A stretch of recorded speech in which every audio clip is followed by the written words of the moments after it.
નમસ્તે મિત્રો, daily 25 questions GK and current અફેર્સમાં તમારું હાર્દિક સ્વાગત છે। તો મિત્રો, આજના આપણે વિડીયોમાં જોવાના છીએ કે ધોરણ 9 સામાજિક વિજ્ઞાન અને પાઠ 1 મિત્રો, તો ભારતમાં બ્રિટિશ સત્તાનો જે મિત્રો ઉદય છે એ ટોપિક વિશે મિત્રો આપણે ચર્ચા કરી, એનો સ્વાધ્યાય પણ મિત્રો આપણે મોટે ભાગે જોઈ લીધો। હવે મિત્રો, પરીક્ષામાં ઉપયોગી થઈ પડે એવા જે પ્રશ્નના ટૂંકમાં ઉત્તર છે એ મિત્રો આપણે જોવાના છીએ। તો મિત્રો, વિડીયો નંબર 3 છે, તો વિડીયો પૂરેપૂરો જોજો। જો તમને વિડીયો ગમે તો લાઇક, કોમેન્ટ, શેર અને સબસ્ક્રાઇબ ચેનલ જરૂર કરજો। મિત્રો, શરૂઆત કરીએ આપણે પ્રશ્નોની। જોઈએ લઈએ મિત્રો પ્રશ્નો આપણે। તો અહીંથી આપણે શરૂઆત કરીએ છીએ પ્રશ્નોની કે નીચેના પ્રશ્નોના ટૂંકમાં જવાબ લખો।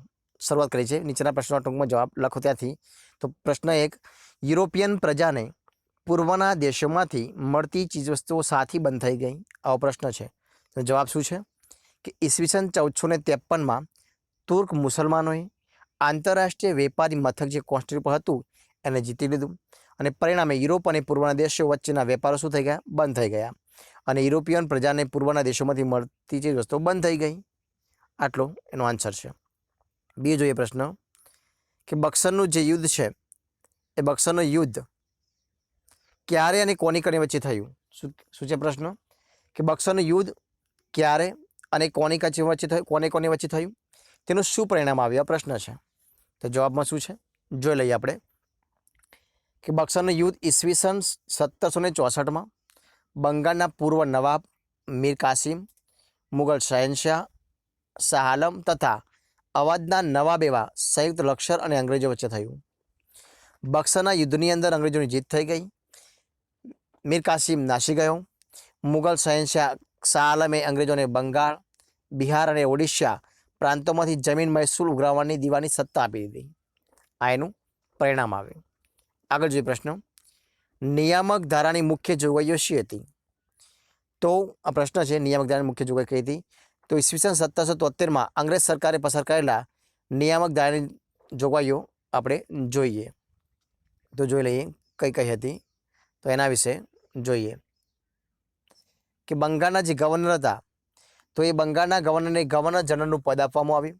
બીજું, અંગ્રેજ કંપનીના વેપારી અને રાજકીય હિતો તેમજ પ્રવૃત્તિઓને ગવર્નર જનરલના સીધા અંકુશ નીચે મૂક્યા। નંબર 3, મુંબઈ અને ચેન્નઈના ગવર્નરોને તથા તેમની કાઉન્સિલને ગવર્નર જનરલના સીધા અંકુશ નીચે મૂકવામાં આવ્યા। બરોબર છે। આગળ જોઈએ પ્રશ્ન મુખ્ય 4, નીચેના વિધાનો મિત્રો શું કરવાનું છે? કારણો આપવાનું છે। પરીક્ષામાં 2 માર્ક્સના પૂછાય છે। તો પહેલું કારણ શું છે કે વેલેસ્લીએ સહાયકારી યોજના અમલમાં મૂકી, શા માટે? કારણ આપો। તો જોઈએ શું છે એનું કારણ। તો જોઈએ કે number 1, governor general sir John શોરે તટસ્થતાની નીતિ અપનાવી। નંબર 2, તેના કારણે ભારતમાં ઈસ્ટ ઇન્ડિયા કંપનીની પ્રતિષ્ઠા શું થઈ? ઘટી ગઈ અને તેનો રાજ્ય વિસ્તાર પણ અટકી ગયો। નંબર 3, તેના સમયમાં અંગ્રેજોના હરીફ મરાઠાઓ વધારે શક્તિશાળી બની ગયા, પરિણામે કંપનીની સર્વોપરિષ્ઠતા સુધા નષ્ટ થવાના સંજોગો ઊભા થઈ ગયા, અને આથી તટસ્થતાની નીતિનું પાલન કરવું કંપની સરકાર માટે હિતાવહ ન હતું, અને આથી વેલેસ્લીએ કંપનીની સર્વોપરિતા અને પ્રતિષ્ઠાને પુનઃસ્થાપિત કરવા માટે સહાયકારી યોજના અમલમાં મૂકી દીધી। આગળ જોઈએ પ્રશ્ન, ડેલાઉસીએ ખાલસા નીતિ અમલમાં મૂકી, શા માટે? એ પણ જોઈ લઈએ। તો ડેલાઉસી ઉગ્ર સામ્રાજ્યવાદી હતો। તે કોઈ પણ ભોગે સમગ્ર ભારતમાં કંપની સરકારના શાસનનો વિસ્તાર કરવા અને અંગ્રેજોની સાર્વભૌમ સત્તા સ્થાપવા ઈચ્છતો હતો, અને આ હેતુ સિદ્ધ કરવા માટે ડેલાઉસીએ ખાલસા નીતિ અપનાવવા અમલમાં મૂકી દીધી। આગળ જોઈએ પ્રશ્ન 5, નીચેના પ્રશ્નો 2 વાક્યમાં ઉત્તર આપવાનું છે, એટલે કે પ્રશ્ન પરીક્ષામાં એક જ વાક્યમાં પૂછાય છે। તો જોઈએ પહેલો પ્રશ્ન, યુરોપના દેશોમાં ભારતની કઈ કઈ ચીજવસ્તુઓની ખૂબ માંગ રહેતી? તો તમારે જણાવવાનું છે કઈ કઈ હતી। તો જોઈએ કે યુરોપના દેશોમાં ભારતના મરી મસાલા, તેજાના, મલમલ, રેશમી કાપડ, ગળી વગેરે ચીજવસ્તુઓની ખૂબ માંગ હતી। બીજો પ્રશ્ન જોઈએ કે ભારત અને યુરોપ વચ્ચેના વેપારનું મુખ્ય કેન્દ્ર કયું હતું? તો તુર્કસ્તાનમાં આવેલું જે કોન્સ્ટેન્ટિનોપલ છે, જે ઇસ્તંબુલ તરીકે ઓળખવામાં આવે છે, એ ભારત અને યુરોપ વચ્ચેના વેપારનું મુખ્ય કેન્દ્ર હતું। આગળ જોઈએ કેપ ઓફ ગુડ હોપ, જે પ્રશ્ન 3, કેપ ઓફ ગુડ હોપ ભૂશીરની શોધ કોણે કરી? તો બાર્થોલ્યુમ ડાયેજે. કોને? બાર્થોલોમ્યુ ડાયેજે કેપ ઓફ ગુડ હોપની શોધ કરી. આગળ પ્રશ્ન 4. ક્રિસ્ટોફર કોલંબસે શોધેલા નવા પ્રદેશને અમેરિકા તરીકે ઓળખ કોણે આપી? તો જેને નવો દેશ શોધ્યો એને અમેરિકા કોને આપી? તો અમેરિગો વેસ્પુચી નામના. કોને? અમેરિગો વેસ્પુચી નામના નકશા આલેખકે ક્રિસ્ટોફર કોલંબસથી શોધેલા નવા પ્રદેશને અમેરિકા એવો ઓળખ આપી. આગળ જોઈએ, ભારત આવવાનો જળમાર્ગ કોણે અને ક્યારે શોધ્યો? તો એ પણ જોઈ લઈએ. ભારત આવવાનો જળમાર્ગ ઈસવીસન 1498માં પોર્ટુગલના સાહસિક એવા નાવિક વાસ્કો દ ગામાએ શોધ્યો. આગળ પ્રશ્ન 6. ભારતમાં સૌપ્રથમ કઈ યુરોપિયન પ્રજા વેપાર કરવામાં આવી હતી? તો પોર્ટુગીઝ પ્રજા જે હતી એ સૌપ્રથમ ભારતમાં આવી હતી. આગળ જોઈએ આગળ પ્રશ્ન. પોર્ટુગીઝોને વેપારમાં મળેલી સફળતાથી પ્રેરાઈને ભારત કઈ કઈ યુરોપીય પ્રજા વેપાર કરવા આવી? શું કહે છે? પ્રશ્ન નંબર 7. પોર્ટુગીઝોને વેપારમાં મળેલી સફળતાથી પ્રેરાઈને ભારતમાં કઈ કઈ યુરોપીય પ્રજા આવવા લાગી? તો પોર્ટુગીઝોને વેપારમાં મળેલી સફળતાથી પ્રેરાઈને ભારતમાં નેધરલેન્ડના હોલેન્ડની પ્રજા, ડચ લોકો, ડેનમાર્કની ડેનિશ પ્રજા, ગ્રેટ બ્રિટનના અંગ્રેજો, ફ્રાન્સની ફ્રેન્ચ પ્રજા વગેરે યુરોપીય પ્રજા વેપાર કરવા માટે આવવા લાગી. આગળ જોઈએ, ભારતમાં ઈસ્ટ ઇન્ડિયા કંપનીએ પ્રથમ વેપારી મથક ક્યારે અને ક્યાં સ્થાપ્યું? તો ઈસ્ટ ઇન્ડિયા કંપનીએ ભારતમાં પ્રથમ વેપારી મથક ઈસવીસન 1613માં ક્યાં સ્થાપ્યું? ક્યારે? તો 1613માં. ક્યાં સ્થાપ્યું? તો સુરતમાં સ્થાપ્યું. પ્રશ્ન 9.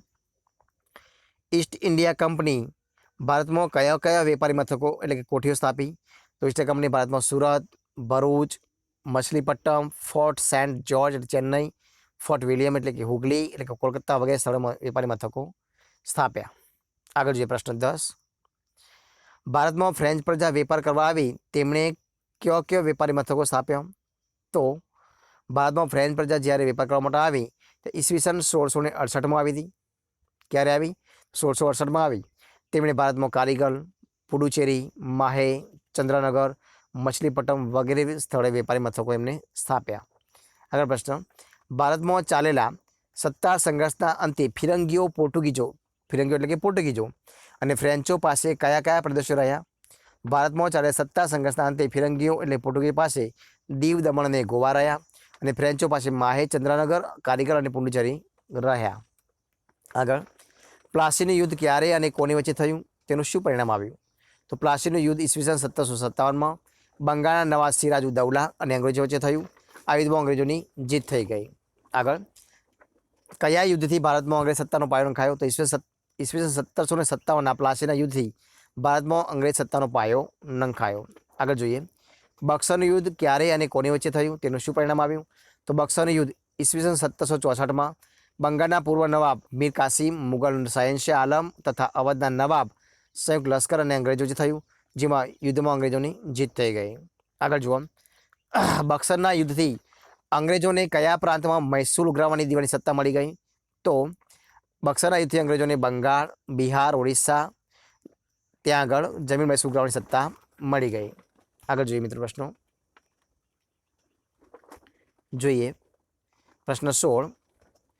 અંગ્રેજોને દીવાની સત્તા મળતો બંગાળમાં કઈ કઈ શાસન પદ્ધતિ શરૂઆત થઈ? તો અંગ્રેજોને દીવા સત્તા મળતા બંગાળમાં દ્વિમુખી શાસન પદ્ધતિની શરૂઆત થઈ ગઈ. બરોબર છે. આગળ જુઓ પ્રશ્ન આગળ. ભારતમાં પ્રથમ ગવર્નર જનરલ કોણ અને ક્યારે બન્યો? તો નિયામક ધારાની જોગવાઈ અનુસાર ઈસવીસન 1773માં વોરંગ હોસ્ટિંગ ભારતનો પ્રથમ ગવર્નર જનરલ બની ગયો. આગળ જુઓ, ત્રીજો મૈસૂર વિગ્રહ કોની વચ્ચે થયો? તેનું શું પરિણામ આવ્યું?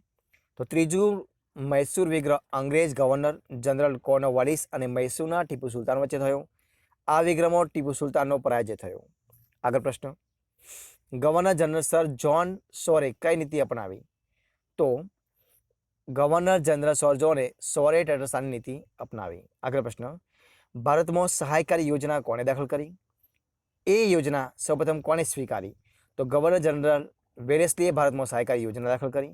આ યોજના સૌપ્રથમ હૈદરાબાદના નિજામે સ્વીકારી. આગળ પ્રશ્ન. કોને ઉદાર ગવર્નર જનરલ તરીકે ઓળખવામાં આવે છે? તો વિલિયમ બેન્ટિંગને ઉદાર જનરલ તરીકે ઓળખવામાં આવે છે। આગળ પ્રશ્ન, કઈ યોજના મીઠા ઝેર સમાન હતી? તો ગવર્નર જનરલ વેલેસ્લી સહાયકારી યોજના એ મીઠા ઝેર સમાન હતી। આગળ પ્રશ્ન, કયા ગવર્નર જનરલે ખાલસા નીતિ અમલમાં મૂકી? તો જનરલ ડેલાઉસીએ, ગવર્નર જનરલ ડેલાઉસી ખાલસા નીતિ અમલમાં મૂકી દીધી। આગળ પ્રશ્ન, ગવર્નર જનરલ ડેલાઉસીએ અંગ્રેજ સત્તાનો વિસ્તાર કેવી રીતે કર્યો? તો ગવર્નર જનરલ ડેલાઉસીએ જીત, જપ્તી અને ખાલસા નીતિ આ 3 શબ્દો દ્વારા અંગ્રેજ સત્તાનો વિસ્તાર કર્યો। આગળ, શીખોને પરાજિત કરી પંજાબ કોણે ખાલસા કર્યું? તો ગવર્નર જનરલ ડેલાઉસીએ શીખોને પરાજિત કરી પંજાબ ખાલસા કર્યું। ભારતમાં રેલવેની શરૂઆત ક્યારે અને ક્યાં થઈ? તો ભારતમાં રેલવેની શરૂઆત ઈસવીસન 1853ની અંદર મુંબઈ અને થાણા વચ્ચે થઈ। આગળ જો પ્રશ્ન, અંગ્રેજોની અન્યાય મહેસૂલીનું શું પરિણામ આવ્યું? તો અંગ્રેજોની અન્યાય મહેસૂલી નીતિને કારણે ભારતના ખેડૂતો પાયમાલ અને દેવાદાર બની ગયા। આ એનું પરિણામ આવ્યું। આગળ જોઈએ મિત્રો, પ્રશ્ન 28, અંગ્રેજોની અન્યાય અને ભેદભાવભરી જકાત નીતિનું શું પરિણામ આવ્યું? તો અંગ્રેજોની અન્યાય અને ભેદભાવભરી જકાત નીતિને કારણે ભારતના ઉદ્યોગ ધંધા પડી ભાગ્યા, કારીગરો ગરીબ અને બેરોજગાર બની ગયા। આગળ પ્રશ્ન, કંપની શાસનકાળમાં ભારતમાં કયા બંદરોનો વિકાસ થયો? તો કંપની શાસનકાળ દરમિયાન ભારતમાં મુંબઈ, ચેન્નઈ અને કોલકાતા જેવા મહાબંદરોનો વિકાસ થયો। આગળ પ્રશ્ન, ભારતમાં ઈસ્ટ ઇન્ડિયા કંપનીના વહીવટ દરમિયાન કયા સામાજિક કુરિવાજો નાબૂદ કરવા માટે કાયદા બન્યા? તો ભારતમાં ઈસ્ટ ઇન્ડિયા કંપનીના વહીવટ દરમિયાન સતી પ્રથા, જન્મતા વેત દીકરીની દૂધ પીતી કરવી એટલે કે મારી નાખવી, બાળ લગ્ન, વિધવા વિવાહની મનાઈ, દહેજ પ્રથા વગેરે સામાજિક કુરિવાજો નાબૂદ કરતા કાયદા બનાવવામાં આવ્યા। આગળ પ્રશ્ન, ભારતમાં અંગ્રેજોના સંપર્કથી કયા સમાજ સુધારકોએ કુરિવાજો નાબૂદ કરવા કાયદા બનાવ્યા? તો ભારતમાં અંગ્રેજોના સંપર્કથી રાજારામ મોહન રાય, બૈરામજી મલબારી, દુર્ગારામ મહેતા વગેરે જેવા સમાજ સુધારકોએ કુરિવાજો નાબૂદ કરતા કાયદા બનાવ્યા એટલે કે કરાવ્યા। કોના પ્રયત્નોથી ભારતમાં અંગ્રેજી ભાષા દ્વારા શિક્ષણ આપવા નક્કી થયું? તો અંગ્રેજ ધારાશાસ્ત્રી મેકોલેના પ્રયત્નોથી ભારતમાં અંગ્રેજી ભાષા શિક્ષણ આપવાનું નક્કી થયું। મુંબઈ, ચેન્નઈ અને કલકત્તામાં યુનિવર્સિટીઓની સ્થાપના કોની ભલામણથી કરવામાં આવી? તો મુંબઈ, ચેન્નઈ અને કોલકાતામાં યુનિવર્સિટીની સ્થાપના ચાર્લ્સ વુડની ભલામણથી કરવામાં આવી। આગળ પ્રશ્ન નંબર 6, નીચેના શબ્દોની સંકલ્પના સ્પષ્ટ કરવાની છે। તો એ શબ્દ આપ્યો છે કિલ્લેબંધી। તો કિલ્લેબંધી કોને કહી શકાય? તો દુશ્મનોના સંભવિત હુમલા સામે રક્ષણ મેળવવા માટે કોઈ ગામ, નગર, શહેર કે નવા વસવાટની ચારે બાજુ બાંધવામાં આવતી દિવાલને કિલ્લેબંધી કહેવામાં આવે છે। બીજો શબ્દ દ્વિમુખી શાસન પદ્ધતિ એટલે કે કોને કહેવાય? તો કોઈ પ્રદેશનું શાસન 2 જુદી જુદી શાસન પદ્ધતિઓથી ચાલતું હોય તેને દ્વિમુખી શાસન પદ્ધતિ કહેવામાં આવે છે। આગળ જો સહાયકારી યોજના, તો એ પણ જોઈ લઈએ।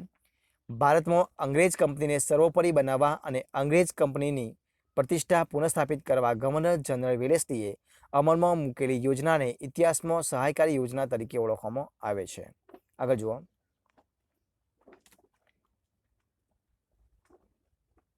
આગળ ખાલસા નીતિ। તો ખાલસા નીતિ કોને કહેવાય એ પણ જોઈ લઈએ। તો જોઈએ કે ખાલસા નીતિ એટલે રાજાની સત્તાનો અંત લાવી તેના રાજ્યને સીધું જ અંગ્રેજી શાસન નીચે મૂકવું। ખાલસા નીતિ એ ગવર્નર જનરલ ડેલાઉસીએ અપનાવેલી સામ્રાજ્યવાદી નીતિ હતી। આગળ જુઓ, કારણો આપી વિધાનો પૂરો કરવાના છે। તો જોઈએ આપણે કારણ આપી વિધાનો। તો પ્રાચીન સમયથી ભારત સમગ્ર વિશ્વમાં અજોડ સ્થાન ધરાવે છે, કારણ કે શા માટે? તો ભારતનો આર્થિક, સાંસ્કૃતિક અને આધ્યાત્મિક વારસો અત્યંત સમૃદ્ધ છે એટલા માટે। આગળ જોઈએ, યુરોપના લોકો માટે કોન્સ્ટેન્ટિનોપલ થઈ ભારત આવવાનો માર્ગ બંધ થઈ ગયો, કારણ કે ઈસવીસન 1453માં તુર્ક મુસલમાનોએ કોન્સ્ટેન્ટિનોપલ જીતી લીધું હતું એના કારણે। આગળ ઈસવીસન 1498માં વાસ્કો દ ગામાએ ભારત આવવાના નવા જળમાર્ગની કરેલી શોધ વિશ્વમાં એક મહત્વપૂર્ણ ઘટના ગણાય છે, કારણ કે તેનાથી યુરોપના લોકો માટે ભારત આવવાના દ્વાર ખુલી ગયા। આગળ વેલેસ્લીએ સહાયકારી યોજના અમલમાં મૂકી, શા માટે? કારણ કે ગવર્નર જનરલ સર જ્હોન શોરે અપનાવેલી તટસ્થતા નીતિને લીધે ઈસ્ટ ઇન્ડિયા કંપનીની પ્રતિષ્ઠા તેમજ રાજ્ય વિસ્તાર અટકી ગયા હતા। આથી વેલેસ્લી કંપનીની સર્વોપરિતા અને પ્રતિષ્ઠાને પુનઃસ્થાપિત કરવા ઈચ્છતો હતો। આગળ ડેલાઉસીએ ખાલસા નીતિ અમલમાં મૂકી, કારણ કે તે કોઈ પણ ભોગે સમગ્ર ભારતમાં કંપની સરકારના શાસનનો વિસ્તાર કરવા અને અંગ્રેજોની સાર્વભૌમ સત્તા સ્થાપવા ઈચ્છતો હતો એટલા માટે. આગળ, ઈસ્ટ ઇન્ડિયા કંપનીએ મીર કાસિમને ઉથલાવી ફરીથી મીર જાફરને બંગાળનો નવાબ બનાવ્યો, કારણ કે મીર કાસિમ મીર જાફર કરતાં વધારે મહત્વાકાંક્ષી સાબિત થયો હતો. તેથી કંપનીને મીર કાસિમનો ડર લાગ્યો હતો. આગળ, ઈસ્ટ ઇન્ડિયા કંપનીને બંગાળ, બિહાર અને ઓડિશાની દિવાની સત્તા મળી, કારણ કે ઈસવીસન 1764ના બક્સર યુદ્ધમાં મીર કાસિમ, અવધના નવાબ અને મુગલ શહેનશાહ શાહ આલમની સંયુક્ત સેના સામે ઈસ્ટ ઇન્ડિયા કંપનીનો વિજય થયો હતો. આગળ, વોરંગ હેસ્ટિંગ ભારતનો પ્રથમ ગવર્નર જનરલ બન્યો, કારણ કે ઈસવીસન 1773ના નિયામક ધારાની જોગવાઈ પ્રમાણે બંગાળના ગવર્નર જનરલ બનાવવામાં આવ્યો હતો એના કારણે. આગળ જોઈએ.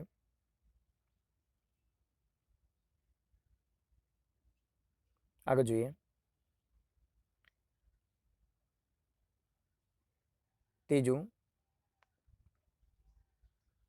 હા, તો 9મો પ્રશ્ન, સહાયકારી સૈન્યની યોજના મીઠા ઝેર સમાન હતી, કારણ કે આ યોજનાનો અમલ કરી વેલેસ્લીએ ભારતના ઘણા પ્રદેશો ઈસ્ટ ઇન્ડિયા કંપનીમાં જોડી દીધા હતા. આગળ પ્રશ્ન, ડેલાઉસીએ સામ્રાજ્યવાદી સાથે સુધારાવાદી પણ હતો, કારણ કે તેના સમયમાં ભારતમાં પ્રથમ રેલવે ઈસવીસન 1853માં મુંબઈ અને થાણા વચ્ચે, ભારત ઇંગ્લેન્ડ વચ્ચે તાર વ્યવહાર, જાહેર બાંધકામ ખાતાની સ્થાપના, અંગ્રેજી કેળવણીની વ્યવસ્થા વગેરેની શરૂઆત થઈ, તેમજ વિધવા પુનઃ વિવાહ અને બાળ લગ્ન પ્રતિબંધક ધારા પસાર થયા હતા. આગળ જોઈએ પ્રશ્ન, ઈસ્ટ ઇન્ડિયા કંપનીના શાસન દરમિયાન ભારતનો ખેડૂત પાયમાલ અને દેવાદાર બની ગયો, કારણ કે શા માટે દેવાદાર બની ગયો? કારણ કે ઈસ્ટ ઇન્ડિયા કંપનીની મહેસૂલી નીતિ અન્યાય અને ભેદભાવ ભરી હતી. આગળ જોઈએ, ઈસ્ટ ઇન્ડિયા કંપનીના શાસન દરમિયાન ભારતનો કારીગર ગરીબ અને બેરોજગાર બન્યો, કારણ કે ઈસ્ટ ઇન્ડિયા કંપનીની જકાત નીતિ અન્યાય અને ભેદભાવભરી હતી, તેમજ કંપનીએ ભારતના હુન્નર ઉદ્યોગોને કચડી નાખવા અયોગ્ય રીતસમો અપનાવી હતી એટલા માટે. આગળ, બ્રિટિશ વહીવટી દરમિયાન ભારતમાં પ્રજામાં વિચાર અને વાણી સ્વાતંત્ર્યની ભાવના વિકસી હતી, કારણ કે બ્રિટિશ વહીવટી દરમિયાન ભારતમાં વર્તમાનપત્રોનો વિકાસ થયો હતો એટલા માટે. તો મિત્રો, અહીંયા આપણે આપણો વિડીયો પૂરો કરીએ છીએ. તો મિત્રો, જો તમને મારો વિડીયો ગમ્યો હોય તો લાઈક કરો, મારા પ્રશ્નો ગમ્યા હતો તો લાઈક કરો. તો મિત્રો, અને તમારા મિત્રોને વિડીયો શેર કરો, અને છેલ્લે ચેનલમાં નવા હોય તો ચેનલ સબસ્ક્રાઈબ કરવાનું ભૂલવાનું નથી. તો વિડીયો પૂરેપૂરો જોવા બદલ તમારા બધા દિલથી ખૂબ ખૂબ આભાર.